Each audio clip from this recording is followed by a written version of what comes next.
41 number ward में, क्योंकि यहाँ के भारद्वाज जी हैं, मिस्टर भारद्वाज जी निगम पार्षद बहुत ही कर्मठ और मेहनती। इनका इलाके में कहा जाता है कि ये किसी भी समस्याओं को देखने के लिए सुनते नहीं हैं, जाके देखते हैं और उसका समाधान करते हैं। और वाकई में यहाँ के पब्लिक के लिए ये एक बहुत बड़ा प्लस पॉइंट आया हुआ है। कोई भी समस्या होती है वो सीधा निगम पार्षद जी को कांटेक्ट करते हैं और ये बुलाते नहीं है, ये खुद जाके निरीक्षण करके उसी समस्या का समाधान करते हैं। आइए हम पूछते हैं मिस्टर भारद्वाज से। सबसे पहले आपको नमस्कार। आपके मीडिया चैनल को मैं बधाई देता हूँ कि वो क्षेत्र की समस्या लेके जनप्रतिनिधियों के पास जाते हैं, उसको हल करवाने की कोशिश करते हैं। मीडिया का सबसे बड़ा पहलू यही होता है कि वो निष्पक्ष होता है, वो किसी दलगत राजनीति के चक्कर में ना पड़ गए या किसी व्यक्ति विशेष के संबंध के चक्कर में ना पड़ के अपनी आवाज़ को बुलंद करता है। इसलिए मैं तमाम मीडिया के साथियों का हमेशा धन्यवाद करता हूँ। रही बात मेरे क्षेत्र की, आपने देखा अभी एरिया हम एक अनोखे कॉलोनी के पार्षद है। हमारे यहाँ 13 कॉलोनी वाइज वार्ड है जो अमन विहार वार्ड 41 के नाम से है। इसमें 13 कच्ची कॉलोनी आती है जो अनोखा बोला जाता है। फिर भी मैं माननीय मुख्यमंत्री अरविंद केजरीवाल जी को बहुत बहुत धन्यवाद करता हूँ कि मेरे बनने के बाद 8 कॉलोनियों में सड़क और नाली का निर्माण बिल्कुल पूरी तरह हो चुका है। 3 कॉलोनियों का अभी निर्माण कार्य चल रहा है। उसमें प्रताप विहार पाटने का कुछ हिस्सा है, बलबीर विहार का और हमारा कर्ण विहार 4 का अभी उनमें निर्माण चल रहा है। लॉकडाउन कारण कुछ व्यवस्थाएं थम गई थी, लेकिन अभी 10 दिन से फिर से काम शुरू हो गया। तो तकरीबन पूरी कॉलोनी में सड़क और नाली का पूरा जाल बिछाया जा चुका है। एक एक समस्या को देखा जा रहा है। आपने वार्ड में देखा होगा, तकरीबन हर कॉलोनी में जितनी भी गलियां हैं कॉलोनी की, उनमें गेट लगाए जा चुके हैं, CCTV कैमरे लगाए जा चुके हैं, करीबन 8 वाईफाई मेरे वार्ड में लग चुके हैं। तो दिल्ली सरकार को मैं सबसे बड़ा धन्यवाद करता हूँ कि क्योंकि आज क्या है, दिल्ली में 3 तरह की सरकार होती है। एक केंद्र सरकार जिसका सांसद चुना जाता है, एक दिल्ली सरकार से विधायक चुना जाता है, एक निगम जिसमें निगम पार्षद होता है। आज 3 सरकार में दिल्ली में 2 सरकार भारतीय जनता पार्टी की, चाहे केंद्र की बात हो चाहे निगम की बात, और एक सरकार दिल्ली में आम आदमी पार्टी की जिसके मुख्य अरविंद केजरीवाल जी। आज हम दिल्ली की जनता से पूछते हैं तो एक ही सरकार का काम नजर आता है सड़कों पर। आप खुद भी स्वयं देखेंगे तो आपको एक ही दिल्ली सरकार काम दिखाई देगा, ना तो आपको निगम का काम दिखाई देगा ना केंद्र सरकार। तो इसलिए मैं दिल्ली सरकार में अरविंद केजरीवाल जी जो हमारे माननीय मुख्यमंत्री हमारे आदर्श हैं, मैं उनका विशेष धन्यवाद करता हूँ कि वो हमेशा हमारे जैसी कच्ची कॉलोनी के वार्डों पर हमेशा अपनी अच्छी नजर बनाकर रखते हैं, काम को तो पहुँचेंगे। रही बात मेरे निगम से जुड़ी समस्याओं की, निगम के साथ बहुत सारी समस्याएं जुड़ी हैं। सबसे बड़ा कारण निगम में समस्याओं का कारण जो है वो मैं मानता हूँ भारतीय जनता पार्टी का शासन, जो एक शासन ना होकर एक भ्रष्टाचार का रूप ले चुका है। मतलब ऐसा भ्रष्टाचार, हम लोग आंदोलन से आए हुए लोग, अन्ना जी का आंदोलन हुआ, रामले मैदान में हम लोग बैठे, उसके बाद जगह जगह मूवमेंट चलाए गए, हम लोग शामिल रहे। मतलब हम कई बार अचंभित रह जाते हैं कि सोच नहीं सकते कि यह हमें भ्रष्टाचार हो सकता है। निगम के किसी भी विभाग से आप संबंधित काम देख लीजिए, आपको हमेशा वहाँ भ्रष्टाचार मिलेगा। चाहे वो जन्म प्रमाण पत्र की बात करें, चाहे मृत्यु प्रमाण पत्र की बात करें, चाहे बिल्डिंग डिपार्टमेंट की बात करें, चाहे सिविल डिपार्टमेंट की बात करें, चाहे सैनिटेशन डिपार्टमेंट की बात करें, पूरी तरह इन्होंने जो भारतीय जनता पार्टी का शासन का 15 साल का, इन्होंने केवल और केवल इसको भ्रष्टाचार की ब्रेक चढ़ा दिया, केवल अपने हितों के लिए। जनता के हित में निगम के द्वारा कोई भी कार्य आज तक नहीं करवाया। मैं विपक्ष का पार्षद होते हुए लड़ झगड़ कर, मेरा वार्ड कच्ची कॉलोनी का क्षेत्र है, मेरे पास MCD की कोई लैंड नहीं थी। मेरे पास केवल एक 2800 गज ग्राम सभा की लैंड थी और करीबन 10 से 12 हज़ार गज लैंड DDA की थी। मैंने खूब संघर्ष किया। माननीय मुख्यमंत्री अरविंद केजरीवाल जी का और हमारे क्षेत्र के विधायक माननीय ऋतुराज गोविंद झा जी का पूरा मुझे सहयोग मिला, क्षेत्र के लोगों को पूरा सहयोग मिला। उसकी बदौलत हमारे यहाँ पूरी किराड़ी विधानसभा में पहला बरात घर बना अमन विहार में, जो आज एक 2 मंजिला इमारत बनी हुई, एक शानदार इमारत। मतलब 2800 गज में एक बरात घर बनाया गया। जो वाटिका 3-3 लाख रुपए लेके आपका शादी करते हैं, वहाँ मात्र 2100 रुपए के माध्यम से एक गरीब की, अमीर की, किसी की भी शादी हो सकती है। सबसे बड़ी सौगात माननीय मुख्यमंत्री जी और माननीय विधायक ऋतुराज झा जी ने हमारे क्षेत्र को दी। उसके साथ में मैंने निगम के माध्यम से पूरा घर बनाया। आपको मैं बता दूं, किराड़ी विधानसभा को बने हुए, किराड़ी विधानसभा 2008 में बना, लेकिन इस क्षेत्र में लोग 90 के आसपास बसना शुरू हुए। आज 30 साल हो गए क्षेत्र में, लेकिन कोई पूरा घर नहीं था यहाँ कि पूरा कहाँ जाए।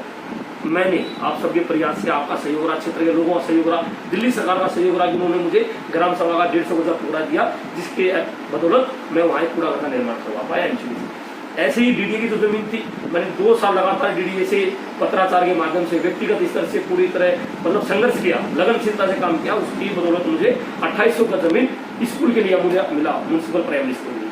और मैं DDA के अधिकारियों का धन्यवाद करता हूँ आपके माध्यम से, निगम के भी अधिकारियों का धन्यवाद करता हूँ कि उनका भी सहयोग रहा और आज मेरा स्कूल पास हो गया है। बिल्कुल जमीन पे काम आने वाला है। उम्मीद है अगस्त के माह में टेंडर लग जाएगा और सितंबर या अक्टूबर में हम हर हाल में जितने हमारे क्षेत्र के मौजूद लोग हैं उन सबके हाथों में उसका शिलान्यास करेंगे। उसके साथ में ही एक जमीन बरात घर के लिए DDA से लिया गया 3200 गज का टुकड़ा, जिसके लिए MCD में इतनी बुरी स्थिति में भी होते, ये मेरे संघर्ष का आप अंदाजा लगा सकते हो।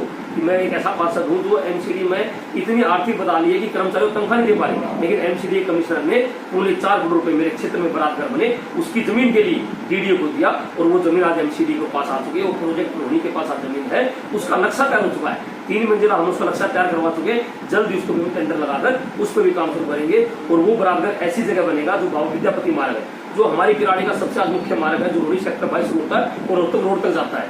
उस रोड पर ये म्यूनिसिपल स्कूल भी बनेगा, और उसी रोड पर हमारा बरात घर भी बनेगा, और उसके साथ में 4,500 गज जमीन हमने पार्क के लिए मांग रखी है। लॉकडाउन होने के कारण वो थोड़ा मामला अटक गया, देरी हो गई। उम्मीद है इसी वर्ष के अंत तक हमें पार्क के लिए लैंड मिल जाएगा, और मैं क्षेत्र में ये अपना सोचा है कि कम से कम 2-4 ऐसी चीजें बनाए, ऐसी उपलब्धि होनी चाहिए कि क्षेत्र के लोगों लगे कि हाँ एक युवा को वोट दिया था तो उसने युवा वाला जज्बा भी दिखा है। ऐसे ही अमन विहार में हमारे यहाँ पानी का निकास नहीं होता था, जब भी पानी की सप्लाई आती थी या बारिश का दौर आता था तो हमेशा जल भराव की समस्या रहती। मैंने एमसीडी से उसका टेंडर लगवाया, एमसीडी से उसका एस्टीमेट बनवाया। माननीय मुख्यमंत्री जी का विशेष कृपा रही, उन्होंने अपने बजट में से मुख्यमंत्री सड़क योजना में से 2,36,00,000 रुपए उसके लिए अलॉट किए, और वो आज 40% काम पूरा हो चुका है। 60% काम हम उसको हर हाल में 15 सितंबर से पहले हमने डेडलाइन घोषित करा है, क्योंकि लॉकडाउन के कारण करीबन 4 महीने डिस्टर्ब हो गया था। तो हम हर हाल में 15 सितंबर से पहले उस नाले को अपने क्षेत्र को सौंप देंगे, जिससे कि अमन विहार की जो जल भराव की समस्या पूरी रूप से खत्म हो जाएगा।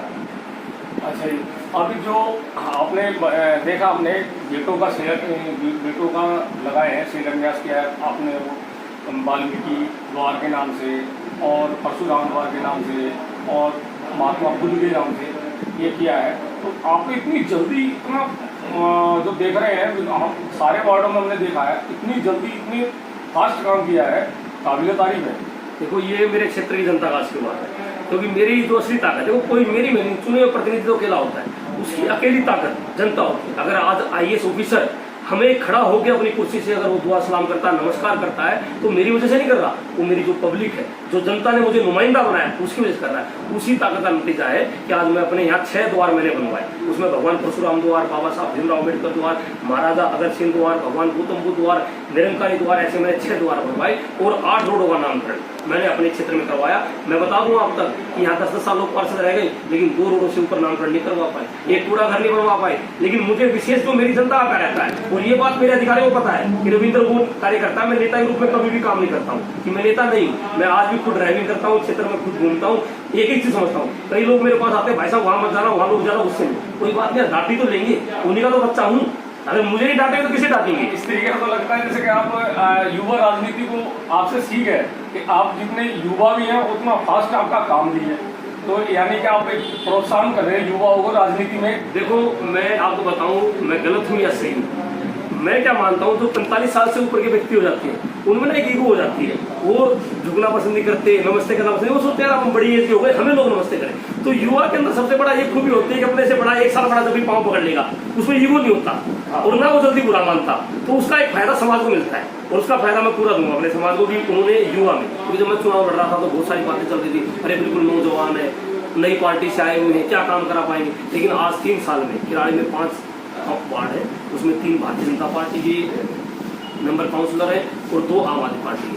मैं अपने मौखिक रूप से नहीं कहूँगा, आप क्षेत्र में पता कर लीजिए, आप कहीं भी आप जाएंगे, 5 वार्ड में सबसे ज्यादा काम अगर किया है तो जनता के लिए किया है, और जनता के आशीर्वाद से किया है। मैं तो कुछ भी नहीं हूँ, मैं तो बिल्कुल जीरो बराबर हूँ, भाई पब्लिक ही तो मेरे साथ है। आज अगर एक अधिकारी मेरी बात नहीं सुनता तो उसको ये अंदाजा है कि आधे घंटे बाद 500 लोग रविंद्र के साथ आ जाएंगे, इसलिए तुझे काम करना पड़ेगा।